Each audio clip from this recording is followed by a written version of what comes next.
میری چھوٹی بہن دمے کی پرانی مریضہ ہے۔ اسی سلسلے میں وہ PAEC ہاسپٹل اسلام آباد میں داخل تھی۔ اس کی طبیعت بہت زیادہ خراب تھی۔ پہلے تو میں ایمرجنسی میں آئی تھی تو انہوں نے روک لیا مجھے۔ اس سے دیکھتے ہوئے میں اسلام آباد میں جو H11 کا قبرستان ہے وہ اور یہ ہاسپٹل ساتھ ساتھ ہیں۔ اب یہ نہ سمجھیے گا کہ اس قبرستان کی آبادی بڑھانے میں اس ہاسپٹل کا کوئی کردار ہے۔ میں اپنی بہن کو دیکھنے کے لیے ہاسپٹل آ گئی۔ وہاں پہ دیکھا تو اس کی حالت بہت خراب تھی۔ میں وہیں رک گئی اور میں نے اپنے بھتیجے سے کہا کہ آپ گھر چلے جائیں، میں پھپھو کے پاس ہوں۔ تو چونکہ ہم بہت صبح آئے تھے تو بچہ ہمیں ناشتہ وغیرہ دے کے تو چلا گیا۔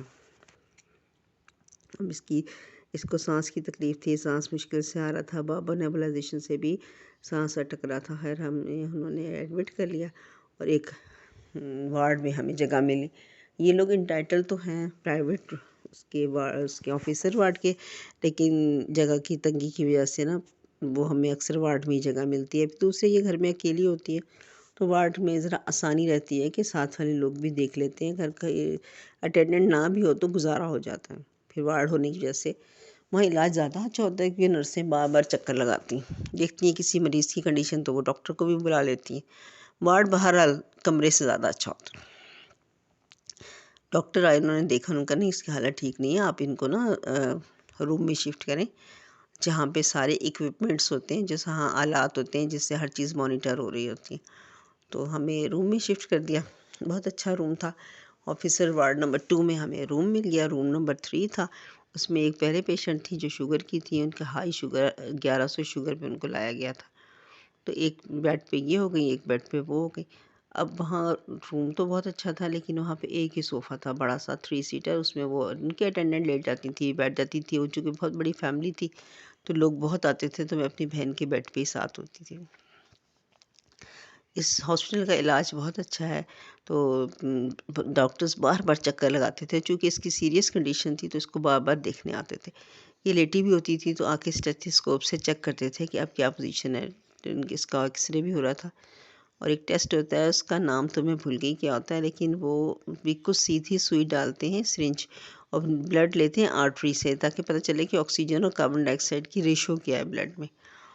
اس کو انہوں نے ڈائگنوز کیا کہ آپ کو نمونیا بھی ہے، اس لیے آپ کی حالت زیادہ خراب ہے، نمونیا کا سویئر اٹیک ہوا ہوا ہے اس لیے حالت خراب ہے۔ اسی طرح خیر علاج بھی بہت اچھا تھا، ڈاکٹرز بہت زیادہ چکر لگا رہے تھے، کوآپریٹ کر رہے تھے۔ جو ہاؤس آفیسرز ہوتے ہیں وہ بھی، جو ڈیوٹی ڈاکٹرز ہوتے ہیں وہ بھی، جو PG ہوتے ہیں پوسٹ گریجویشن ٹریننگ پہ ہوتے ہیں وہ بھی، نرسز بھی بار بار آنی، ڈرپس بھی کو 15-20 تو لگ رہی تھیں۔ اس وجہ سے بھی آنا جانا بہت تھا۔ ایک دن گزرا، 2 دن گزرے تو تیسرے دن ایک ڈاکٹر آئی اور جو مطلب ڈیوٹی ڈاکٹر تھی وہ کہنے لگی آپ کا کرونا پازیٹیو ہے۔ اب میری بہن کہنے لگی باجی اب مجھے تو کرونا نکل آیا، کیونکہ یہ دفعہ اس سے پہلے بھی کرونا ہو چکا ہے، میں بھی تب اس کے پاس 24 گھنٹے تو ٹھہری تھی، رمضان تھا اس وجہ سے زیادہ نہیں ٹھہر سکی تھی، تو اس کی بیٹی ٹھہری تھی، تو کہنے لگی باجی اب آپ احتیاط کریں۔ میں نے کہا بہن دیکھو 3 دن سے میں تمہارے ساتھ ہوں، ہم اکٹھا کھا رہے ہیں، اکٹھا لیٹ اٹھ رہے ہیں، تو اب تو جو ہونا ہوگا وہ ہو گیا، میں اب کیا احتیاط کروں، میں کچھ نہیں کر رہی۔ لیکن جو وہاں ہاسپٹل میں ڈاکٹرز کو کان ہو گئے، انہوں نے کیا کیا کہ فوراً جناب جتنا زیادہ پھیرا ہوتا تھا ڈاکٹرز کا، سٹاف کا، وہ کم ہو گیا۔ اور ایک میل سٹاف تو ایسا تھا جس کی دوپہر میں ڈیوٹی ہوتی تھی، وہ تو قریب ہی نہیں آتا تھا، دور سے دوائیاں رکھ کے چلا جاتا تھا۔ انہوں نے یہ بھی کہا کہ اب آپ کو نا آئسولیٹ کرنا پڑے گا کیونکہ کرونا ہے، تو دوسرا بیڈ ہی تھا، 2 ہی بیڈ تھے روم میں، تو انہوں نے اس دوسری مریضہ کو بھی دوسری جگہ شفٹ کر دیا، پورا کمرہ ہمارے حوالے۔ اب اس کی میڈیکیشن تو تھی، ہو ہی رہی تھی اور وہ بھی بہت اچھی طرح رہی تھی، کوئی کسی قسم کی کمی نہیں تھی۔ کھانا بھی 3 ٹائم ہمیں ملتا تھا، کھانا بھی ان کا کوک بڑا اچھا تھا، کھانے کا ذائقہ بھی اچھا ہوتا تھا، اور گرم گرم کھانا مل جاتا تھا، آپ نے جو مرضی آپ پیمنٹ کریں اور لے لیں۔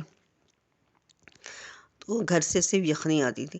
اب میں نے بچوں کو کہا نہ یخنی لاؤ، پھر کہنے لگے، وہ تو پھر بھی منع کرنے کے باوجود وہ آ گیا، اور یخنی میرا بھتیجا، اور وہ نا اس کو یخنی بھی لاتا تھا۔ پھوپھو میں نے آج ہم نے بریانی پکائی ہے، آج ہم نے سبزی پلاؤ پکایا، یہ میں لے آیا، پھوپھو کو بہت اچھا لگتا ہے کھانا، چاول کھانے بہت پسند ہے۔ تو وہ اس نے کوئی احتیاط نہیں کی، بلکہ اس کے بیٹے نے تھوڑی سی پھر بھی کر لی۔ لیکن اگلے دن، اسی دن کی بات ہے، یہ 10 بجے کے قریب، 10 اور 11 کے درمیان ڈاکٹرز کا راؤنڈ ہوتا ہے، جو سینئر ڈاکٹرز ہوتے ہیں۔ اب وہ پورے 10-11 بجے 6-7 ڈاکٹر سٹاف کافی سارے لوگ آ کے کھڑے ہو گئے، چونکہ اس کی ایک لیڈی ڈاکٹر تو کئی دفعہ آتی تھی اور لیٹی ہوتی تھی، سو رہی ہوتی تھی، اس کی کمر پہ اسٹیتھوسکوپ رکھ کے چیک کر کے جاتی تھی۔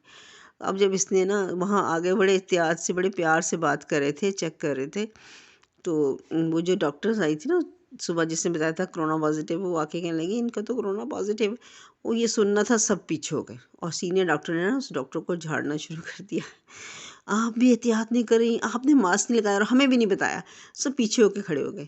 اب کرونا مشہور ہو گیا، اب کرونا صاحبہ اس کی وجہ سے کافی تنگی ہوئی، ہمیں نہیں، سٹاف کو، وہ لوگ تو آتے رہے، لیکن جو 4-5 دفعہ صفائیاں ہوتی تھیں وہ بھی کم ہو گیا، اور ذنی بات پھیل گئی، کیا ہوا سٹاف کو تو چل گیا ہوگا کہ دیکھ کرونا پیشنٹ ہے، سب ڈر گئے، اتنا زیادہ کرونا کا بھگتا ہوا ہے۔ تو میں نماز پڑھی تھی، ایک کوئی آیا دروازے میں کھڑا ہوا، مطلب جائزہ لے کے، یہ سو رہی تھی میری بہن، تو چلا گیا، اس کے بعد تھوڑی دیر بعد پھر آیا، پھر بھی نیت بندھی ہوئی تھی، تو اب کچھ ہو نہیں سکتا تھا، چلا گیا۔ خیر دوسرے جو وارڈ نمبر 1 تھا، اس میں مائکرو ویو تھا، میں اس کے لیے یخنی گرم کرنے گئی تو وہاں وہ ایک آدمی آیا ہوا، اور کہنے لگا مجھے روم چاہیے، مجھے روم چاہیے۔ اس نے کہا روم تو کوئی نہیں ہے، کوئی بیڈ خالی نہیں کرتا ہے، میں نے ایک روم میں دیکھا ایک ہی بیڈ ہے، ایک پیشنٹ ہے صرف۔ تو اس نے کہا وہ تو کرونا ہے، تو اچھلنا گیا، چیخنے لگا، ہائے آپ نے کرونا پیشنٹ رکھا ہوا ہے، آپ نے ہاسٹل میں اس طرح کھلا رکھا ہوا ہے، اور ہو جائے گا وہ ہو جائے گا۔ خیر وہ دوبارہ بولا نہیں، پہلے تو بڑی بحث کر رہا تھا کہ میں پیسے دے دوں گا، مجھے پورا روم دے دو۔ ان کا جی جو اصول ہیں وہ پیسوں پہ نہیں چلتے، جو اصول ہیں وہی چلیں گے۔ اب ڈاکٹرز کا پھیرا بھی کم ہو گیا، اور ایک لیڈی ڈاکٹر تھی، وہ کہنے لگی کہ نا میں تو ان کی چھاتی کو بار بار چیک کرتی تھی، میں ان کے پاس آتی تھی، میں ان کے بہت قریب تھی، اور ہمیں پتہ ہی نہیں تھا کرونا ہے، لیکن ان کے پھر بھی تھوڑا سا پھیرا کم ہوا لوگوں کا، لیکن کوئی اس کی توجہ میں کبھی نہیں آئی۔ بلکہ ایک ڈاکٹر جس نے بتایا تھا کہ کرونا ہے، وہ تو اکثر ماسک لگائے بغیر ہی آتی تھی، لیکن ان کی ٹیم کا بڑا مزہ رہا کہ جو 2 ٹیم آتی تھی نا، وہ کوریڈور میں کھڑے ہو کے چیک کرتی تھی۔ کافی دن ہاسپٹل رہی، اس کے بعد جب اس کی حالت بہتر ہوئی تو پھر وہ اندر آ کے ماسک لگا کے چیک کرنے لگے، اور اسے بھی کہتے تھے ہر وقت ماسک پہنے رکھیں۔ تو کرونا کا ڈر اتنا تھا کہ کمرہ بھی ہمیں مل گیا۔ میں نے کہا دیکھو بھائی، ہمیں تو ہوٹل کا مزہ آ رہا ہے، گرم گرم کھانا کمرے میں مل جاتا ہے، تمہاری ساری میڈیکیشن ہو رہی ہے، ہمیں تو یہاں سے نکلنا بھی نہیں پڑتا، روم بہت اچھا ہے، اے سی 24 گھنٹے چل رہا ہے، فین چل رہا ہے، اپنا سیپریٹ باتھ روم ہے، صفائی اس قدر ہے، نماز پڑھو۔ وہاں ایک بڑی وارڈروب بھی تھی، اپنی چیزیں رکھو، قرآن پاک بھی وہیں رکھا ہوتا تھا، جانماز بھی ملتی تھی۔ کہ دیکھو کرونا کی وجہ سے نا کوئی آتا بھی نہیں، مجھے تو پرائیویسی مل گیا، میں بہت آرام سے عبادت بھی کر لی اور تمہاری دیکھ بھال بھی کر لی۔ تو کرونا کا ڈر اتنا ہے، کیونکہ سٹاف کہہ رہا کہ بھئی اب کرونا وہ والی بات نہیں رہی جیسے پہلے تھی، اب تو کرونا میں وہ نہیں ہوتا، کرونا ہم خود ان کو دیکھ رہے ہیں، بھال رہے ہیں، لیکن لوگ ڈر رہے تھے۔ تو کرونا کی بدولت، ڈر کی بدولت ہمیں مزے آ گئے۔